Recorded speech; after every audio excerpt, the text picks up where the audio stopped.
Kakaiba ang lakas, Koki Kameda na manghasang knockout victory ni Casimero laban yan kay Mizukoshi. Respeto ng mga kampiyon, Marlon Tapales at Naoya Inoue nagpalitan ng minsay sa social media. Narito ang buong kwento. Hindi napigilang na mangha ang boxing legend at promoter na si Koki Kameda sa ipinamalas na bagsik ng Pinoy bad boy na si John Nariel Casimero matapos itong patumbahin ang Japanese fighter na si Tomo Mizukoshi sa kanilang nakarang pagharap sa Japan. Sa isang post sa social media, kinilala ni Kameda ang pagiging world class ni Casimero at ayon sa kanya, pinatunayan ng dating 3-division world champion na karapat-dapat ito na bansag na akudo o bad boy dahil sa bilis at bigat ng mga kamaong pinakawalan nito na nagtapos sa laban via knockout. Ngunit mga kwento, alam nyo ba, mainit na usapan sa mundo ng boxing ang kinalabasan ng laban dahil isang malagang paghahambing ang naging performance ni Casimero at ni Kyonosuke Kameda. Matatandaan nakaharap na rin ni Kyonosuke itong si Mizukoshi noong nakaraan. Ngunit hindi ito nagawang mapatumba ang matibay na pon. Sa kabilang banda, ipinakita ni Casimero ang malaking agwat ng karanasan nang tapusin niya ang laban ng maaga, isang bagay na hindi nagawa ng batang Kameda. Bagamat naging agresibo at matapang si Tomo Mizukoshi, hindi ito naging sapat upang tapatan ang kamandag ng Pinoy boxer. Maging si Koki Kameda ay nagpahayag ng respeto sa ipinakitang puso rin ni Mizukoshi sa kabila ng kanyang pagkatalo. Sa pangalawang laban ni Casimero sa Psycho X-Lash, ipinamalas niya ang magnificent na knockout victory na tunay na sumasalamin sa kanyang pangalang bad boy. Labis sinakong umanga sa estilo ni Mizukoshi na matapang na lumaban sa isang nakakataas na kalaban, payag ni Kameda sa kanyang post.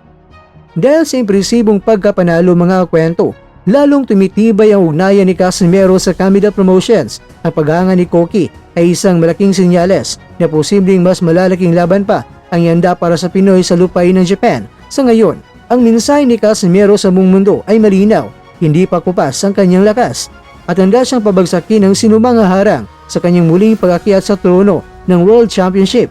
Samantala mga kwento, sa kabila ng kanilang matinding sagupaan sa lona noong nakaraan, nananatili ang malalim na respeto sa pagitan ng dalawang boksingero matapos magpaabot ng pagbati si Marlon the Nightmare Tapales sa Japanese superstar na si Naoya Monster Inoue. Sa isang Facebook post, hindi nag-atubili si Tapales na kilalanin ang husay ng kanyang dating katunggali. Congratulations to my friend and pound-for-pound king Naoya Inoue and the Spirit Champion. Mensahe ni Tapales sa kanyang official na account. Pero alam niyo ba, hindi rin nagtagal at personal na sumagot ang monster ng Japan. Sa gitna ng kanyang selebrasyon bilang undisputed super bantamweight king, nag-iwan si Inoue ng simpleng thank you bilang tugon sa pambato ng Pilipinas.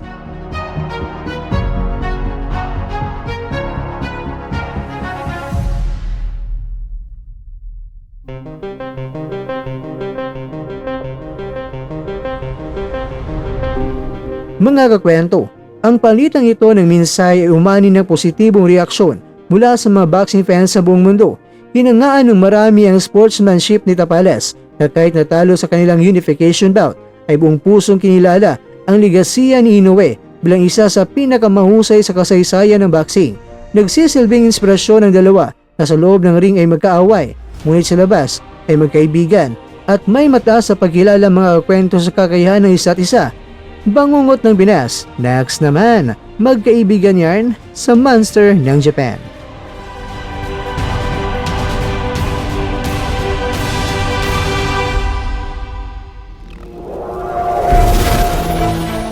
At dyan, nagtatapos ang ating kwento.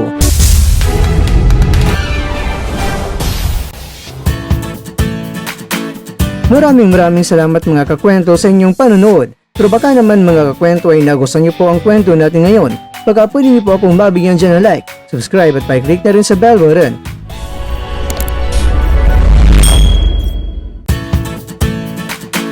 Pero bago tayo tatapos mga kwento, syempre, shoutout po muna tayo dyan sa ating mga kakwento.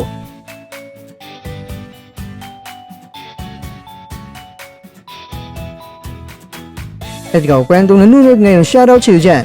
Bueno, ganito na po muna ang ating kwentuhan. At abangan nyo na po ating susunod na video. At dito lang po yan sa isang channel na kung saan maaring ito'y mga kwentong di pa na kwento sa inyo.